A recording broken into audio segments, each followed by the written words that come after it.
What's up, y'all? This is Dre with Brothers United in Leadership Development, Bill 206, Bill 206 Media. I'm in the studio with my guy Pooh from the South End. This is another episode of Stories from the South End. We're about to get it popping. What's up with you, bro? What's popping? Same old, man. Trying to make it happen, man. Get this footage out to folks, man, and keep it popping. So let's jump into these questions, man. You gonna be acting shy, man, or you gonna be cool, man? I ain't never shy. All right, that's what's up. So why don't you tell folks a little bit about yourself, anything you want to share, man, with folks, man. Tell people a little bit about you. Man, my name is Pooh from the South End, South Holly Street. Got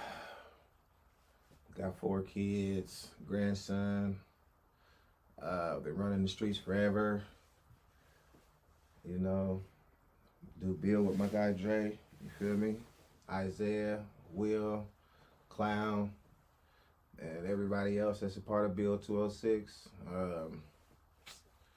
I'm one of them cast, man. I'm still 1 foot in, 1 foot out. Y'all know what it is, man. So, We definitely trying to get you to get that other foot out, but we got to take folks where they're at and make sure we're giving them the supports that they need.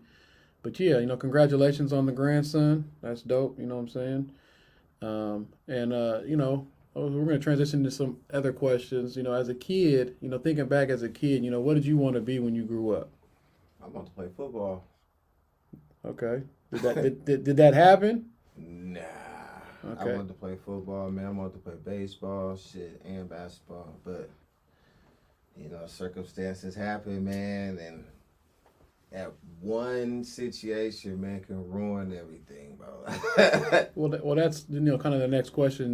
Did things get in the way of you being able to be what you wanted to be? Yeah, man. Basically, man, situation happened, man, and I ended up going to juvenile, and from there, I was off to the races. How old were you when that happened? 14. 14. Like I was already in it. You know what I'm saying? Like, doing my thing, but it was a before school, lunchtime, after school thing, you know what I'm saying? But once that happened, man, it was like, man, fuck school. Right. I'm out here. So they don't give a fuck. Yeah, right. You know what I'm saying? Like, that was my attitude. They don't give a fuck about me, man. I'm out of here. And so you talked about, there was a situation when you were 14 where you actually went to jail that was kind of very pivotal, but you said you were already in the mix. So, when did you start getting into traffic? When you start getting in the mix?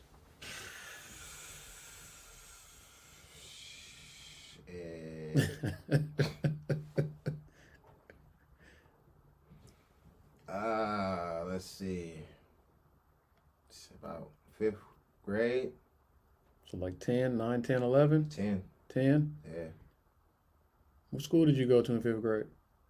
I tried to go to Whitworth, but they sent me to West Woodland in Ballard. West Woodland? I ain't even heard of that. That sounds like some real gangster shit, though. West Woodland? West Woodland in Ballard. No, so basically, you remember how they was shipping kids from the South End out there because there's basically sending too many black kids to the South End. They need some white kids in these schools. So there was no black kids in these schools, so they sent cats from the South End, West Seattle, and the Central District to over here.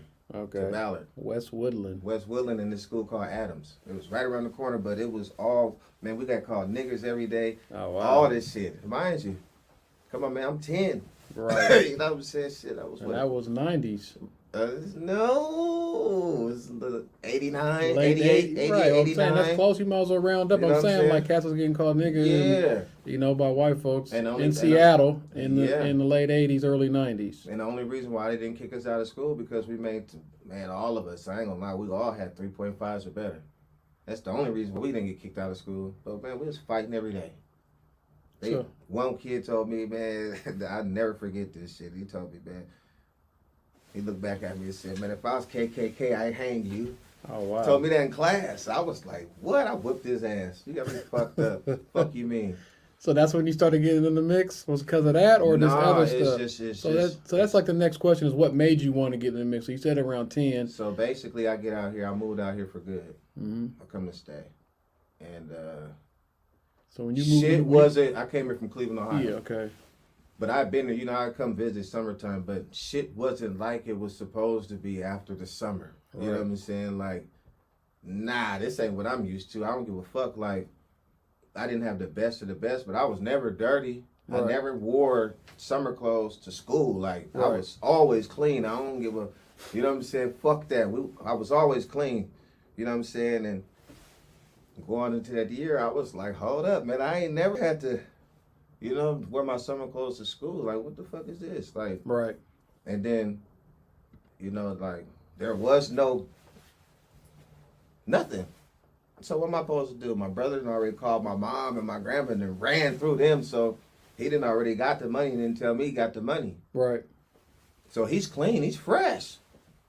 I'm looking like last year. You feel me? Right. So it's like, I didn't trip. You know what I'm saying? But I'm tripping. But I didn't trip. So then it's like, I let that year go by. But I'm seeing shit now. Right. Very next year, man, we in the Ville. Right. The people that his friends' kids, I'm over there. I don't even know these guys, but I'm over here because these is his friends. Right. And their kids. They're doing the most. Right. I'm like, ooh, what's that? Oh yeah, what's up? This is $20. You wanna? Get on. Nah, I'm cool. But one night, shit, it was like, fuck that. Nigga, I'm tired of looking like last year. Right. I don't want I ain't never wore hand-me-downs. Right. Ever.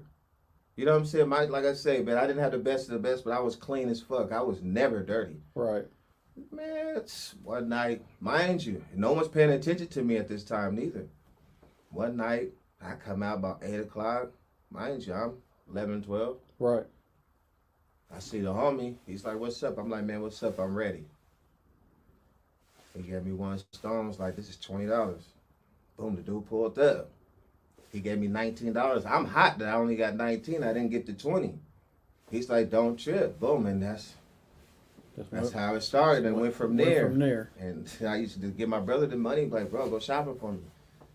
I don't, you know what I'm saying? And my shit's changing, but no one's paying attention. Right. I'm not coming in the house at 12, 1 o'clock, 2 o'clock in the morning. No one's paying attention. Why not? Right. So they say, oh, man, you know, people like, oh, man, you know, I'm a parent to this. Okay, man, you might be there, but you're not there. Right. You know what I'm saying? Like, how are you a parent? Like, you don't even know what's going on in your house. And that transitions us really to the next question is what could have stopped you from getting into traffic? What could have stopped you from getting in the mix? Because it sounds like, you know, you had a transition where you moved up here, you know what I'm saying? You were used to having things a certain way, you know what I'm saying? And then it wasn't like that anymore. And then, you know, you got involved in you saw things moving around and, you know, at first you shot it down. Then you, at a certain point, you were like, okay, let's see what this is about. So what could have stopped you, you know, and you think back, you know, as a kid, like what are some things that could have stopped you from, and you even share, like, you know, you were coming home late, people weren't really like, you know, so let's, you know, if I had let's talk about it. If it was a me, you feel me? Like, pay attention and give a fuck. Right. You know what I'm saying? So they were like, oh man, your dad was the shit. Your dad was the shit. Yeah, he was cool. Like, he was doing what he was supposed to do for y'all. Right. You get what I'm saying? Like, I'm not taking nothing from him. But this is what he's supposed to do. Like, right. partners come through, you know what I'm saying? He's supposed to do certain shit. But then on the back end, you know what I'm saying, in real life, I don't know this nigga don't know me. But we're in the same household. Right. I'm paying real bills. Why? Right. You get what I'm saying? Like, so part of you weren't able to really just be a kid. I was never a kid when I got right. here. Once I got here, I had to grow up overnight. So you weren't. So that's something that you say that could have, you know, having a little more structured support to make sure that, or like when you say, if I had a me, you mean how you were a dad and took care of your kids and let them be a kid, not right. you know some of the, you feel like some of the lack of support or structure pushed you into an environment that wasn't the best.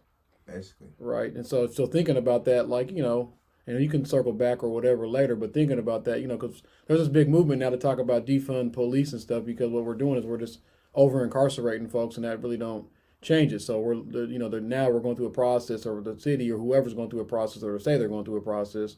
So who knows what they're really fucking doing, but they're saying going through a process. But the intent of this podcast is one, to give cats that I grew up with, you know, a platform to talk about, and people that were in the mix that have been doing shit.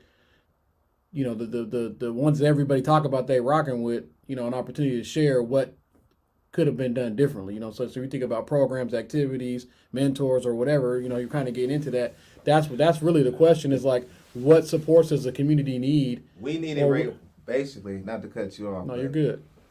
What my comfort and getaway was Rainier. Boom, I pull up at Rainier, I see all the homies, whatever. We're doing what we're doing, but at the same time, when I needed somebody to talk to, I talked to Tim. Tim Metcalf. Right. Rest in peace. Like, that's who I talked to. Like, Tim knew my whole life story. Right. You feel me? Like, that's the only dude ever that knows my full pull. Like, I gave him my full pull. Like, man, look. Right. This is what I'm going through. To where he used to pull me to the side, do little interviews. He used to have people come in. Like, and people like me, he have us come do the interview. And after the interview, he'd be like, here, this shit's not for free. Right. You give us your life story's not for free. Right. And he'd pay us for that shit. Shit, he slide us the money. Now, he already knew what we was about to do. Right. I'm not even going to lie. The dope man was right down the street. Right. He slide us the money. Boom, I'm going to get on. Like, man, every dime that I had, I spent it on work. Right. Period, point blank. Because I was like, shit, I got work, I got money. You know what I'm saying? And it was like, and then, boom, next thing you know, juvenile. Next thing you know, juvenile again. You know what I'm saying? Then state prison, federal. Like, back to back. Whoa. That was, and then that federal prison, that was like my time where I learned patience. Like, hold up, man, I'm moving too fast. Right.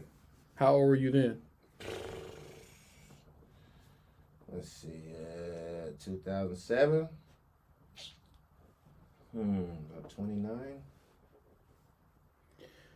Yeah, so we're going to jump into a little bit more of that in the next couple questions. But I really want to talk about, what core values did you learn growing up in the South End? Man, your friends matter. Period, point blank. Like, the village counts. Without the village, motherfuckers ain't shit. Right. You know what I'm saying? Like, it really takes a village, bro. Like, and I didn't really put the village around really put the full village around mine until mine got into, like, high school. Right. Because, shit, where I been? You know what I'm saying? Like, so I had to put the right people around my kids because it's like, I know it's any given moment I can fuck up. Right. But at the same time, my kids ain't gonna fuck up. Right. You know what I'm saying? So I got this type of people, boom, boom. I put all these type of different people around them. You know what I'm saying? So it's like, I might be, you know what I'm saying, running the streets and going in and out, but at the same time, this is the people I'm around that I'm surround you guys with. Right. So you guys ain't got to do this shit. I went to jail enough for all of us. Right. You know what I mean? So some of the stuff that came up, like when I talked to Clown and BG and other cats, from the South End, Kofax and other folks, it's like, some of the core values too is like the brotherhood, the fellowship, accountability, trust, respect. Those are things that I definitely carry, core values that I definitely carry that I learned or got reinforced, being in the South End, from, in the late 80s, early 90s, and even in the early 2000s, right? Mm-hmm. You know what I'm saying? So, just showing that just because motherfuckers was in the mix doesn't necessarily mean that you're not getting things that are transferable to being productive. And even, like you said, putting the structure, it sounds like you put some structure around your kids so they didn't have, you trying to change, you made an environment that was safer for your kids than what you had based on what you've been through. Right. You know what I'm saying? So that's what I'm saying. That's what people need to understand is like, if you keep putting people in dirty water, don't get mad when they're getting dirty, right? Exactly. You know what I'm saying? So, but the problem is, it's like, it's not only us that control our environment and what we're tapped in on. Like you talked about some of the stuff that you were dealing with in school in the late 80s. This wasn't no super long time ago. Like everybody said, man, that was a long time ago. Well, shit, I was one of them kids that got transferred to the white school. Right. You know what I'm saying? It wasn't cool.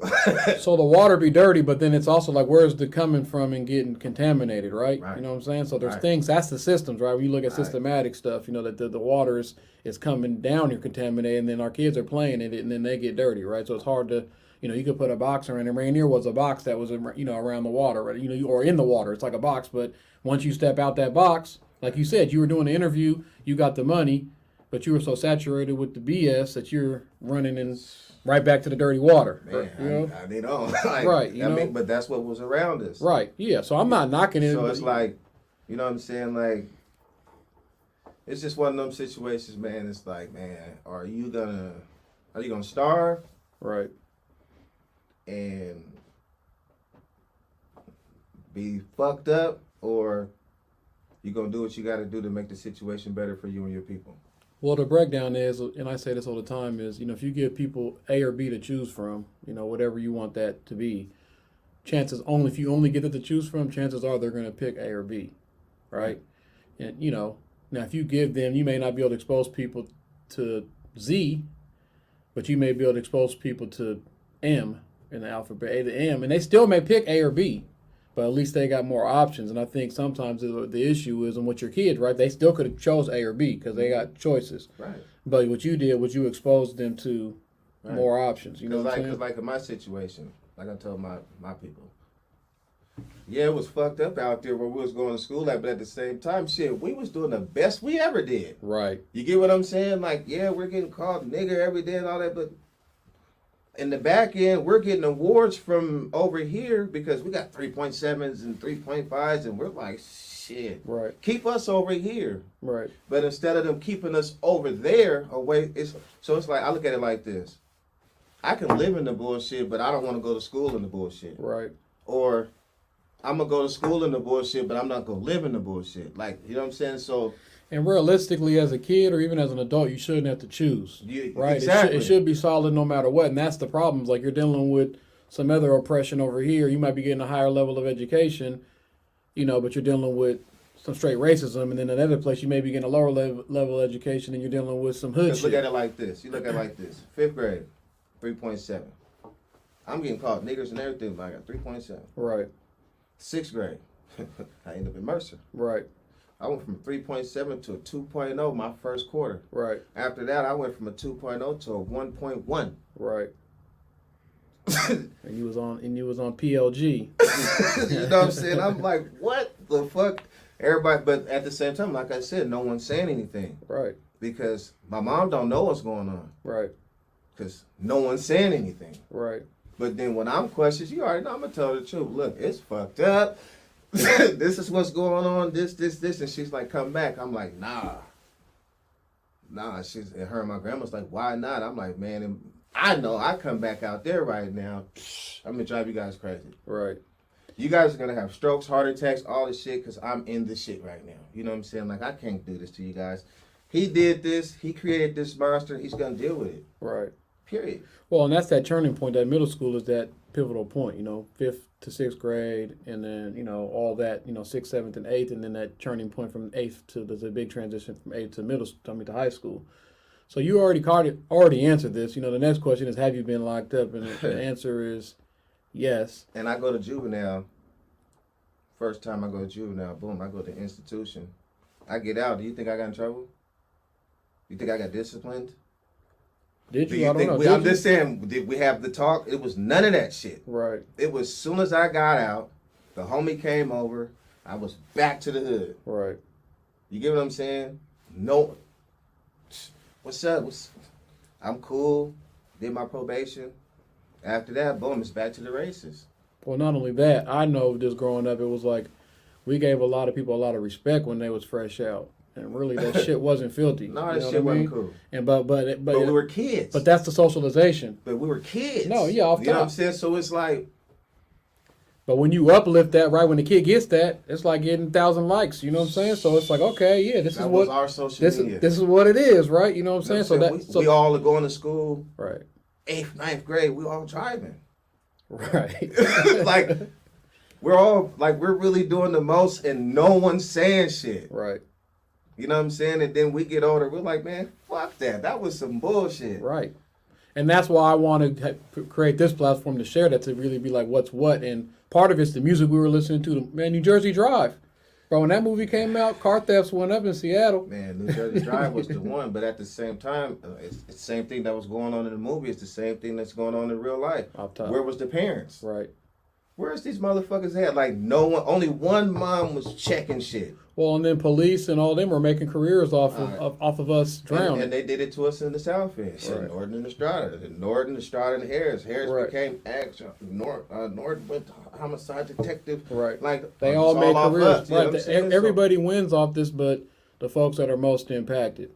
And so that's the point of this, is to be able to provide a platform for the most impacted to share their stories and talk about what worked, what didn't work. If these cats really want to do something, these are the people that we need to have at the table making decisions. I ain't gonna lie, they got it good nowadays as far as the one time, but because we could never stand in a crowd of 5 or 6 without 10 police pulling up seeing what we were doing. See what I'm saying? Like, the fuck? Police want to fight us. We was fighting the police. We was getting into all type of shit with the police. Like, yeah, I wouldn't say they have it good. There's different tactics. There's all this technology now where they don't gotta run up. They got cameras and all that, other stuff to, and somebody can say boom, right, with their phone and be like, "What are you saying? What are you doing?" That, but also they got cameras too. Yeah, you know what I'm saying? So I'm just saying, like, they used to take us to the corner and whoop us. Right. If you pulled the camcorder out, it was the one. Right. You know what I'm saying? And who had those? Those is the big bucks back then. Right. So it's like. So you talked about being locked up, and did being locked up change you? No. What do you elaborate? So juvenile. Mm-hmm. My first time going to the institution, I went to Green Hill. Green Hill, it was basically one step before prison. So imagine, I'm in Green Hill. I'm 15, almost 16. I'm around nothing but drug dealers, gang members, and niggas that's about to do juvenile life. So these niggas about to get out. They're 20, about to be 21. You know what I'm saying? Like, I'm around the shit. Like, this is where it's at. It's happening. Gladiator school. Right. You walking through this motherfucker. Motherfuckers is looking, you know what I'm saying? They're doing, man, it's on site. Right. I'm here. I'm talking to all the motherfuckers that sold dope. I'm here for selling dope. Where's the niggas that sold dope? Right. Okay, what'd you do? How'd you fuck up? This is what I did. Well, damn, if I'd have did this, So this is like hustler school. It's a training ground. Yeah. I got out, bam, like I said, I'm back to the hood, but shit, within 30 days, I'm back. Right. Coming through Green Hill on my way to Nate Sale, and they're looking like, damn, you just got out. I'm like, shit, why am I on my way? Because some shit happened, and I didn't say it was the homie. I had to go to jail, and it's right. Like, you know what I'm saying? So boom, now I'm back locked up again. Then I get out. I'm cool. You know what I'm saying? But okay, now what? Okay, now I'm back on the streets. Probation ain't even helping you get in school. Right. They're expecting you to handle that on your own. How am I supposed to handle this on my own? I'm a kid. Right. My parents wasn't doing it before, so what the fuck make you think they gonna do it now? Right. Where's the support? Right. You know what happened. So that's another thing. Like I said, it's the ongoing support, and people that are getting paid to track this stuff really need to be more actively involved to make sure that people get the supports that they need. So thinking about, you talked about you having kids, you got brothers and sisters, older and younger, you got your mom, dad, your family, and then the cats, the homies, right? Mm-hmm. And so thinking about, like, how did you being locked up impact the people around you? Because it's not just you that's impacted, there's a community, right? So, man, listen, put it like this, like, by the time I was 20, my first term in prison, I had 4 kids. My kids is young. Shit. My youngest was what? 5 months? So it's like, damn, when I get out, my youngest is 3. He don't even know who I am. Right. You get what I'm saying? I'm like, damn. My oldest, he know who I am slightly. You know what I'm saying? And then shit, my daughters, they're looking like, who's this nigga? Right. You feel me? So it's like, shit's fucked up. And then boom, I'm there. They get used to me being there now. They don't really know each other. You know what I'm saying? But then now I'm there, but then I'm snatched off again. Why? Because moving too fast. I gotta get on. Right.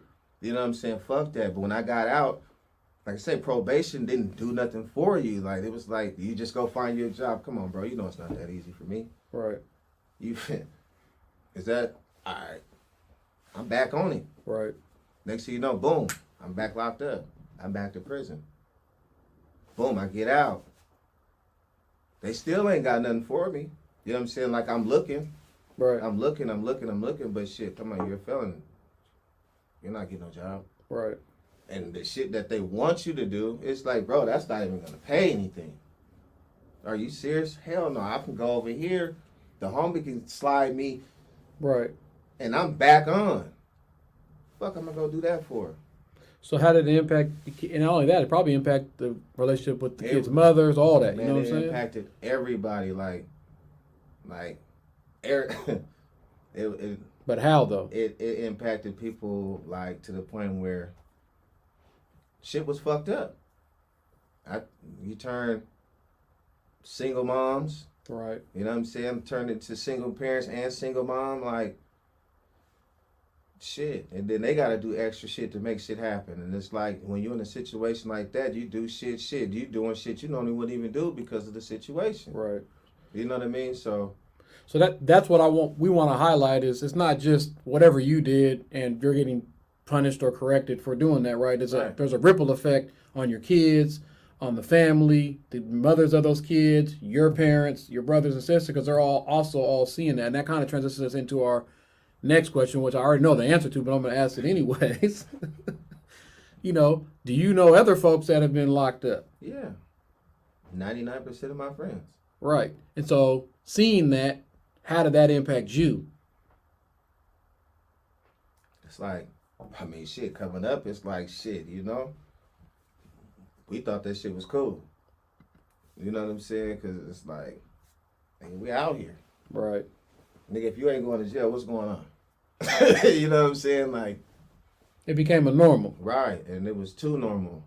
So it's like, when I got to the feds, I learned patience, because when I got to the feds, I'm not even gonna lie, when I got to that halfway house, they actually had situations for you to get your shit together. Right. Like, straight up. Like, we know you're felon and whatever. They had shit right here. If you got certain, man, they had it laid out. They had a person you go talk to if you need to talk to them about the job shit or whatever. What you need your resume done? Okay, well, look, this is what we're gonna do. Meet it. They had the shit set up for you. Or the dude that helped me with my shit, he was the dude that was doing the school shit in the feds. Like, he did my resume for me in the feds. Shit, I got out, slid that resume to the boss. The boss hired me just off of my resume. Right. Didn't even meet me. Right. You know what I'm saying? It was like, yeah, he can start tomorrow if he pull up and shit. That was it. But then it's like, but it took you hella to get to that point in the system. But check it out though. Yeah, I got in, but then at the same time I'm in, but then here comes child support. Right. Okay, so if I'm getting paid, like, I'm working hours, so just say hypothetically I'm getting paid a rack, 2 racks every 2 weeks. Before taxes, child support then took half of that. So now it's 1,000. Now you take your taxes from that 1,000. What do I have? Right. You get what I'm saying? So it's like shit, and they're taking front and back. So that all that might be gone. Out of that 2 bands, you might see $200. Right. What am I supposed to do? For 80 hours of work. What am I supposed to do? Right. You feel me? It's like, man, shit.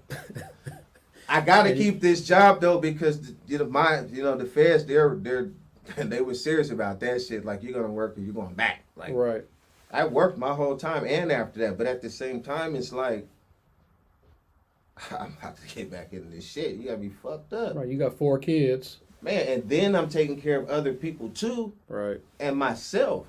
You know what I'm saying? And it's like, man, please. Nah, man, I'm not going out like this. So I went and got on. Right. I saved up, went and got on. And once I got on, shit, it was back to the races again. And then what happened? Boom, I got caught up again. But this time I just had a few dollars to get me an attorney. You know what I'm saying? They didn't take everything this time. Right. You know what I'm saying? And it's like, well, you and I talked about that, and we can talk about, a little bit more, but, it's a cold cycle, but it's also like, when you're out there, when you think about all the time that you're sitting down, it's less than minimum wage. You know what I'm saying? All the money you're making fast, when you look at the years that, and you add that in and how much you would make hourly, but I get it. Like, it's the pressure of capitalism, right? Like you said, the child support 1/3, if you got LFOs, I don't know if They you want had, they theirs. want all that, you know what I'm saying? So at the end of the day, it's like, how do we provide some relief so people actually can stabilize? And I don't even call it reentry because motherfuckers wasn't even in to begin with, you know what I'm saying? So we need the entry. We don't even need reentry. We need entry programs where people can get in and and play the game, not play the game the way it's designed, but actually participate in the capitalist society, you know what I mean, in a real way. So transitioning, we're going to get a little into that a little bit more, but transitioning, how can we help this and the next generation stay out of traffic, out the mix, you know what I'm saying? And like, even the story you shared is like, the homie, you was in the Ville, the homie, you saw it going down, right? And their intent may have been to put you on, but really they put you on the express lanes, right? They put you straight off the back streets of Rainier Avenue, sliding down Seward Park right onto the express lanes to the north end, the fastest lane you could be in. You ain't even got your permit, right? Mm-hmm. And at that point you're like, oh, this cat's putting me on, but really, they put you on the freeway, and you might have been on a bike. You about to get hit. You know what I'm saying? You're still a kid, right? Mm-hmm. And so thinking about that, like what, and you talked about some things that you felt like you needed. So now thinking about 2021, how can we help this and the next generation stay out the mix, out of traffic? Same shit. It's just, it's man, all the OGs or whatever you want to call yourself, or however, big bro, where y'all at? Right. We started this shit, where you at? I understand you grown, I understand you more mature, I understand all that shit, but at the same time, you're still a member. Right. You know what I'm saying? That don't mean you're active. That don't mean you got to be the one going out there telling them little niggas, oh, man, you better kill everything. Right. You know what I'm saying? Okay, you could be the one that's the voice of reason. You might be the one with the resources. Like, they might not want to hear you today, but one might hear you tomorrow. Right. You know what I'm saying? But where you niggas at? Even the females that's been out there. Right. You know what I'm saying? Where y'all at? You feel what I'm saying? There's a lot of shit going on with these little girls, too, that's... They kind of wilder than these little niggas. Right. You know what I'm saying? I'm just saying, though, y'all started this shit, where y'all at? Right. Y'all need to come out there and be a voice of reason, too. Show them what y'all doing. And a lot of times people focus on the kids, right? But really, behavior is learned from adults in society, right? That's what we talked about, the movies and all that. A lot of it, sometimes we want to say, oh, we need to get, Pooh a job. We need to get, 15-year-old Pooh. No, Pooh need to be a 15-year-old kid. Exactly. The parent, we need to stabilize the parent. But sometimes what happens is, like in your situation, people think like, oh, Pooh's too far gone, so we're going to invest the resources here where we feel like, we talked about some other interviews that we've done with other folks, right? And build. We don't believe that people are too far gone. We believe that when folks are ready, there needs to be resources available because everybody done pay taxes. Everybody's paying into a system that's not necessarily working for us, but there needs to be resources and tools for people to make that transition whenever they're ready, not saying, oh, you're too far gone. We understand behavior gets harder to change as you get older and all that. We understand that. But at the end of the day, when somebody's on the fence or ready or some tragic situations happens in their life and they're ready to make that change, society, we should have some things for people to plug into. Period. So you think, the older homies, men and women need to get more tapped in and plant more seeds and be more active with this and the next generation. Tap into what you started. Yeah. That's all it is. Like, if you pay attention, when you do tap into the younger generation, they listen to you. You know what I'm saying? Right. It's just, who are you? You know what I'm saying? Are you the one that everybody considered a joke?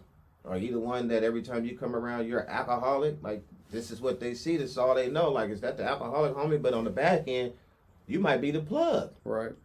But you're so gone when you come around, you don't want to be drunk and belligerent. Everybody looking at you like, who is? So then when you do talk to them, they're like, man, please, I'm not hearing nothing you got to say. Right. You're always gone. What am I listening to you for? Right. You know what I'm saying? So it's like, motherfuckers just got to get on their shit. So with that, it's also like, what supports do this and the next generation need and their families? Because you talked about it yourself, like, maybe your folks needed some support to actually know what flags or what things to look for and then what they needed to do to intervene. You know what I'm saying? I just look at it like this. Like, the generation before us was taught survival skills because they had to survive. You know what I'm saying? And then they taught us the survival skills, and then they taught us something else, whatever it was. Now, what we're doing is we're teaching our kids survival, love, wealth, you know what I'm saying? And then the next generation is supposed to push the other agenda, like, you know what I'm saying? But at the same time, who's really tapping in with their situation? You got regardless. You know what I'm saying? Like, motherfuckers just need to stop corrupting these motherfucking kids. Period. Right. Let the kid decide on what they want to do. Like, it's not cool for you to be on this end baking the dad, or it's not cool for you to be on this end baking the mom. You know what I'm saying? Because it's like, okay, now these kids is confused. Right. Like, who's the one we supposed to follow? Right. You know what I'm saying? But at the same time, they're supposed to be following both. Right. You know what I'm saying? Take the good and the bad and throw away the fucked up. You know what I'm saying? Like, but that's not what's going on. You know what I'm saying? And that's the ultimate goal of being a parent, right? Is to make your child's life better than what your life was. You know what I'm saying? Right. And with us, sometimes, a lot of times in our community, it stays the same or it gets worse. You know, so that's you know, and there's no good without bad. You know, there's no ups without downs. So if anybody, if you think everything's just rainbows and unicorns all the time, like that's not real life. You know what I mean? So, but it's an ebb and flow, but it shouldn't always be all bad. You know what I mean? That's for sure. Like it shouldn't. You look around. A kid should be able to be a kid. Yeah, for sure. Period. So we need supports in place that allow families to stabilize and allow kids to be a kid and figure out what their gifts are. Families need to realize, man. A lot of the parents need to realize I need to stop following the trend and be a trend of my own. Right. But part of that is they've been socialized. You know, not making excuses for people. Part of it is motherfuckers came up in dirty water. But at the same time, you gonna keep it going? No. But it's hard, but if you don't know nothing else, yeah, I do. You get what I'm saying? But that's what I'm saying. Like what supports and what I feel like some of the stuff that we need to do is we need to change what's cool. But that's why I say you got to take the good and the bad and throw away the fucked up. Because it's like, even though it might have been fucked bad to you, you know what I'm saying? When you get older, you realize, man, that shit was actually good. Right. You know what I'm saying? And then you put that towards your situation. But then you realize, I didn't have this, so let me add this. Right. But that's not what's going on. So this party get mad at this party. Okay, since I'm mad at this party, if I got custody of these kids, you and your side, fuck you. Right. You know what I'm saying? Or what happened to the aunties? What happened to the uncles? Like, the uncles and aunties can't even check their nieces and nephews now because the parents is getting mad. Right. They're in their feelings. And then I'm going to keep it 1,000. Fuck that everybody's equal shit. I don't give a fuck. All kids ain't equal. This is the problem right now. You can't even say nothing to a kid without them getting in their feelings and say you're hating, or you don't like me, or you're this or you're that. Come on, bro. Motherfuckers is too sensitive nowadays. I'm just being real. That's across the board. You know what I'm saying? Like, this shit's crazy. You know what I mean? Like, I don't know, So what goals do you have for yourself now? Stay out of trouble and stay growing. And what support do you need reaching those goals? I have it. You know what I'm saying? I got my bros. I got my family. Like, you know what I'm saying? I got my circle. I got my village. Yeah, but there may be people watching this that have resources. I know right now we're trying to find you a job. You want a good paying job, right? Yeah, but first I want to, like, I'm gonna keep it funky. I don't want to just jump in. I want to come and you know what I'm saying, and just be there. You get what I'm saying? One of them jobs where I could just be there and see it. Like, this is why, you feel me? Because it's like me jumping in, like, just being real where I'm at with it. Me just jumping right into some shit, man, and I'm in the borderline. It's like, man, I don't want to blow your name. I don't want to blow the next person's name. You know what I'm saying? I gotta build myself up. I'm gonna keep it real. I need to, you know what I'm saying, pace myself and really get in this shit and really realize, man, this is what I'm gonna be doing. Yeah. Because this is real. But we don't make no shots we don't take. Hey, man, listen. Like I said, I don't even need to be paid to do it. I'm just saying, I just need to be there. Right. You get what I mean? It's like, I want to really, I'm ready. When I come, I'm ready. Like, not, okay, I come get the job, I get on. But then a couple weeks later, shit, somebody might hit me for the move, and it's like, fuck this job. I'm about to go get this 20. You know what I'm saying? Like, no, I don't want to be that person. I just want to be the one, man, where I'm here, I'm focused, like, because I'm doing it with Bill, you know what I'm saying? So I'm not doing it for the money, so let me come work with these kids for not the money. But then when I'm ready for the money, you know what I'm saying? I'm like, okay, bro, I'm ready. Like, you know what I'm saying? Like, let's do this shit for real. That's what's up. So, like I said, I mean, there may be people that see this that have access to research. Like when we were on the Saturday Check and you tapped in and you saw Caps, was like, man, what's up? And don't forget, I ain't forgot about y'all. You know what I'm saying? Listen, you know, tap in, man. I was tired, bro. You know what I'm saying? Y'all know I be doing all this driving, so. But yeah, and then on the back end, I be tapping in with kids everywhere I be. So it's like, from here to Cleveland to Georgia, bro, like, I'm still doing the work. You know what I mean? Like, not just in the South End, but I'm doing the work, and You know, it ain't about, like I said, it ain't about the money. But now I'm not doing it for the money. You know what I'm saying? So I'm about to go on the other side. So it's like shit. I'm trying to prep myself and be ready. So when We just talked about everybody making careers off this shit, except for the people who's most impacted. So at the end of the day, you named off some officers that ran through the ranks, off of stepping on cats and crushing necks. You know what I'm saying? So there's nothing wrong with people being able to take care of themselves and take care of their family. And as long as it's in you, not on you, that's what it is. You know what I'm saying? So. You kind of got into this self love, and we're talking about now we're this generation like 11. It's some trendy shit right now, talking about self care and love and all that. You know what I'm saying? And just you being in the mix, and have for so long, And if you're not doing it, it's cool. I'm gonna press you to do it, but what have you done? And we talked about a little bit earlier about working out stuff like that. But what have you done? To take care of yourself. Like, what do you do to take care of yourself? Because one, it's like we don't talk about that type of shit like we should. You know what I'm saying? And so it's an opportunity to when you think about it. And if you're not doing it, like we gotta push each other to make sure that we are doing it. As far as the normal, I go to the gym or whatever. But besides the gym, to keep myself humble, that's why I go to Cleveland. I go back to Cleveland because I ain't always had it. You feel me? So I go there, I get my humbleness. Right. You know what I'm saying? Humble myself. You know what I'm saying? I check myself because it's like, man, this is where I come from. It's like, a snap of a finger could be back here. Right. You know what I'm saying? And then I go down to Georgia all the time because that's my balance. You know what I'm saying? Like, because out here, you can be living right here. You have a brother a block, 2 blocks away, or a cousin. You won't even see him. Right. You know what I'm saying? And it's like, what the fuck? But down there, I go get my balance because you get there, boom, they know you're there. They're pulling up.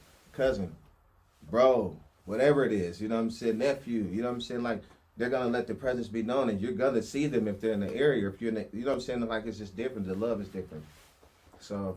And then I'm assuming like the road trips and stuff also is like relaxing for you just to get away and just be on the road and see what's what. And we got to schedule one of those for the Bill Brothers, man. We got to hop in and get an RV or a van. Or matter of fact, Kendrick got a bus now, bro. Hey, let's do it. This cat got a big ass bus. The road is my therapy, man. That's what's up. So I mean, we want to share that, and like as I asked other people that too. So I mean, make sure that you tap in, and there's other stuff that that other folks are doing, and we gotta. That's not the normal shit that we were raised on. We're not talking about take care of ourselves. We're talking about let's get it. All gas, no brakes. You know what I'm saying? So, but realistically, like that's why we lead in heart failure, diabetes, all the adrenaline that we're going through, running from the police and fighting and being mad and all this other stuff. You know what I'm saying? That shit tears up your heart, liver, lungs, and brain, and everything else. You know what I'm saying? So, I just want to make sure that we're creating space, even on some hood shit. That we're talking about. Like, how do we create space about, taking care of ourselves, loving each other, and all that good stuff. Yeah, because believe it or not, y'all, man, my situation's so fucked up. They said that, because I had a stroke in 2nd grade. Yeah, I didn't know And that. they said I had that because I was stressed out. Wow. How the fuck are you stressed out in 2nd grade, bro? 7 years old. That's crazy. But you get what I'm saying? That's like, my point. That's the situation. People don't understand, like, shit may look good, but shit be fucked up in certain houses, man. It's just kids know how to keep that poker face on. And that's part of where the swag, I got to be fresh, right? The outside's got to be fresh, which is really a facade for how the fuck I'm really, you know what I'm saying? I'm going to, I got the cover of the book look good, but when you start reading this shit, it's just missing pages, you know what I mean? So, man, that's really, really, really, you know what I'm saying? So, we're about to wrap this in a second, but before we do, I always give people an opportunity, since I kind of been controlling the conversation, ask some questions. Maybe I would be equitable. I want to see if you have any questions for me. Because we already talked about it. You know what I'm saying? So I don't really. It's just my thing is just this, man. People just need to understand, man. You need to figure out who you are. If you don't know who you are, the shit's not gonna be good. Right. You can't be in denial of the fact, because being in denial, living that double life, man, you got to keep lying. You know what I'm saying? People talking about they won't change. Okay, if you really won't change, you know what I'm saying? Every time they have a meetup or whatever the fuck, talk about let's put the guns down and this and that. Okay, so me and my niggas and our little bros show up to put guns down and all the shit, and other people show up, but they're not the people that's supposed to be showing up. These are the people from 20 years ago. Where's the people from 5, 10, 15, you know what I'm saying? Like, where's the in-between? Like, the ones that matter, the ones that they're gonna listen to. Because if you're the one pulling up and they don't know you, they're not listening to you, or you're the one they be like, okay, I've seen you before, but what are you pulling up for? But that also talks about people being tapped in on what you started, staying connected Exactly. to it, right? So then they do know you. So then it's, it builds that respect. And then even if you're like, because everybody's not a gangster, you know what I'm saying? Everybody's not a shooter. We all know that. We knew who we was coming up, like, right. Period, point blank. And the whole thing is, man, people just got to be them, man. You know what I'm saying? But you got to step up to your shit. Right. You know, like, this is what you started, man. You got to finish this shit. Period. Yeah, so this is another episode of Stories from the South End in the studio with my guy Pooh. We grew up together in the South End. We're going to make this happen. So this is Bill 206 Media, Brothers United Leadership Development. Until next time, peace.